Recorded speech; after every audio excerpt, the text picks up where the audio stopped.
There are potential seats that we are working on, and we are having a positive note on it.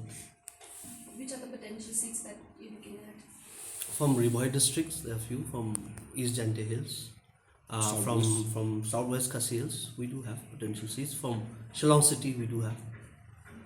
It is often seen that BJP, one, the notion of anti-Christian and all that, and another is that it hardly connects to the indigenous people.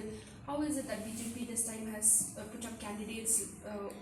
How do you comment on this? This is the first time actually the party is going all out to contest maximum seats in the district council, and I'm sure will be our participation will help to the party will be able to contribute in strengthening the foundation of the district councils.